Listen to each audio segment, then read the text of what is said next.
తాకట్టులో ఉన్న బంగారాన్ని విడిపించి ఆ రోజు ఆన్లైన్ రేటుకే మేము కొంటాం. Sharma gold company.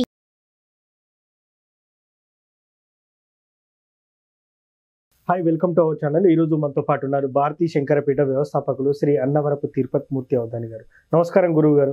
ఓం శ్రీ మహాగణాధిపతయే నమః. ఏప్రిల్ 7 మాస శివరాత్రి ఉంది కదా గురువు గారు. మాస శివరాత్రి రోజు ఏం చేయాలంటారు అసలు? ఓం శివం శాంతం జగన్నాథం లోకానుగ్రహకారకం శివమేకం పరం వందే శికారాయ నమో నమః. ఎప్పుడైనా ఈశ్వరారాధన చాలా బహుశ్రేయస్కరం ప్రతి మనిషికి. అందులోనూ మాస శివరాత్రి అనేటువంటిది ఇంకా విశేషము. అందులోనూ ప్రదోషకాలం బహు విశేషం. ఇందులో చిన్నపిల్లవాడు కూడా మాస శివరాత్రి ఏం చేస్తారంటే ఈశ్వరాభిషేకం చేస్తారంటారు. అందులోనూ కూడా మనకు మొన్న 349 సంవత్సరాల తర్వాత వచ్చిన శివరాత్రి ఏదైతే ఉందో దాని తర్వాత వచ్చినటువంటి మొదటి మాస శివరాత్రి ఈ యొక్క శోభకృతనామ సంవత్సరంలో చివరిది. అంటే బహుశా మరలా ఈ మాస శివరాత్రి మనం చూడలేం. ఓకే, అంతే కదండి. అదేంటంటే కరెక్టే, వచ్చే సంవత్సరం మళ్ళీ వస్తుంది, కానీ శోభకృతనామ సంవత్సరం రాదు కదా, 60 ఏళ్ళ తర్వాత వస్తుంది కదండి అంటాం. కరెక్టే, అప్పుడు 2024 రాదు కదా. అవును. అంటే గడిచింది ఎప్పుడూ కూడా మనం మళ్ళీ తిప్పి యాజ్ ఇట్ ఈస్గా ఎప్పటికో కానీ రాలేం. యోగం అది. ఆ విధానాన్ని అనుసరించి మాస శివరాత్రి ఈశ్వరారాధన చాలా శ్రేయస్కరం. దానికి కూడా మనకు ఖచ్చితంగా ఉగాదికి 2 రోజుల ముందు అమావాస్య వెంటనే యుగాది కూడా రావటం అనేటువంటిది సకల జనులకి కూడా సర్వవిధ అభ్యుదయానికి మూలం కూడా అది అవుతుందండి. ఎక్కడ ఎవరు ఎలా ఏ ప్రదేశంలో ఉన్నప్పటికీ కూడా ఆ ప్రదేశంలో మారేడు చెట్టు ఉందంటే శ్రేయస్కరం. మారేడు చెట్టు దగ్గర కూర్చొని ఆ మారేడు చెట్టు కింద మట్టి తీసుకొని అంత శివలింగం తయారు చేసుకొని ఓం నమః శివాయ, రుద్రం చెప్పలేకపోవచ్చు, ఓం నమః శివాయ ఓం నమః శివాయ అనుకుంటూ చక్కగా ఈశ్వరారాధన చేసుకొని తడి బియ్యం, అంటే బియ్యాన్ని తడిపితే అక్షతలు, అంటే మనకు ధవలాక్షతలు అంటారు వాటిని. అందులో నువ్వులు కలపచ్చు మళ్ళీ. అంతేగాని పసుపు అవన్నీ కలపకుండా ఆ ధవలాక్షతలతో నువ్వులు కలిపి ఈశ్వరుని శిరస్సు మీద వేసి నమస్కారం చేసుకోవడం అనేటువంటిది చాలా శ్రేయదాయకం. ఎందువల్లంటే విభూతిరైశ్వర్యమణిమాధికమష్టధ, అన్ని రకాల ఐశ్వర్యాలని కూడా పరిపూర్ణంగా ఇచ్చేటువంటి వాడు ఈశ్వరుడు. సర్వత్రము కూడా సర్వ విజయాన్ని ఇచ్చేటువంటి వాడు ఈశ్వరుడు. ఐశ్వర్య కారకుడు, ఐశ్వర్యానికి అధిపతి, ప్రతినిధి ఈశ్వరుడు. ఆయనకి ఇష్టమైందంటే విభూతి. అదే కానీ మనం ధరిస్తూ ఉంటాం. అది అన్ని రకాలైనటువంటి అష్టసిద్ధులు, అనిమాదయంగా 8 రకాల అష్టసిద్ధులు. ఆ అష్టసిద్ధుల్ని కూడా ధారపోయగలుగుతుంది. ఏంటి ఈశ్వరారాధన కేవలం. ఆ ఈశ్వరారాధనలో భస్మము, ధవలాక్షతలు, నువ్వులు కలిపి చేయటం, ఇది చాలా అత్యంత శ్రేయదాయకం. ఇది ప్రతి ఒక్క మనిషి ప్రతిరోజు చేసుకోవచ్చు. ప్రతిరోజు కుదరలా, మరి ఎట్లా? మాస శివరాత్రి ఉదయం పూట ఉద్యోగం ఉంది, హడావిడి ఉంది. ఆ రోజు ఆదివారం కూడా అయింది, ఇబ్బంది లేదు ఎవరికి. నాకు ఉద్యోగం ఉందని చెప్పడానికి కూడా అవకాశం లేదు. ఆదివారం కూడా అయింది కాబట్టి చక్కగా ఉదయము లేదంటే మధ్యాహ్నం, ఈ 2 కాదు, సాయంత్రం ప్రదోషకాలంలో చక్కగా త్రిదళం త్రిగుణాకారం త్రినేత్రంచ త్రియాయుధం త్రిజన్మ పాప సంహారం ఏకబిల్వం శివార్పణం అనుకుంటూ మారేడు చెట్టు కింద కూర్చుంటే ఇంకా విశేషమండి. లేదు ఏదైనా విశేషమైన శైవక్షేత్రానికి వెళ్ళటం మహత్తరమైన యోగం.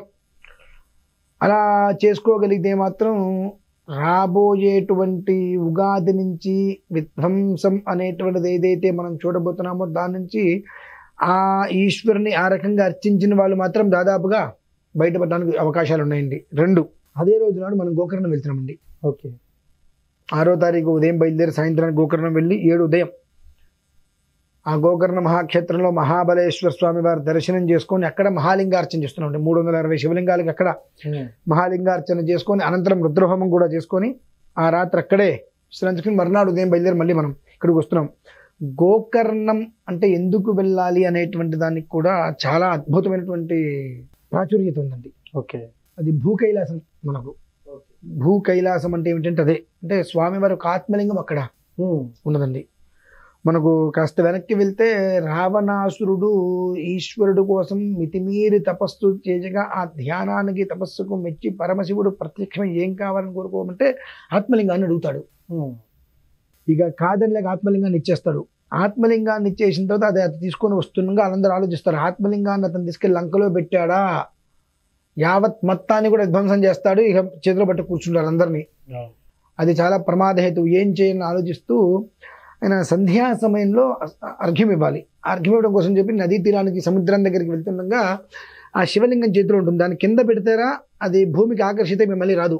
ఓకే. ఆ సమయంలో నారద మహర్షి చెప్పిన మాటలకు గణపతి ఒక ఆవుల్ని కాచుకునేటువంటి రూపంలో చిన్నపిల్ల బాలుడు రూపంలో అక్కడికి వస్తే, నాయనా బాలక ఇట్రా అనగానే సరే వస్తాను, నేను ఎవరో తెలుసా అంటే తెలియదు అంట, నేను రావణాసురుడు అనగానే వామ్మో అని పారిపోతుంటే, నువ్వు పారిపోక్కర్లేదు, నేను ఏమి అనను తిట్టను కొట్టను, నువ్వు రా అని చెప్పి అక్కడ పిల్లవాడిని ఉంచి ఆ శివలింగం ఇస్తారు.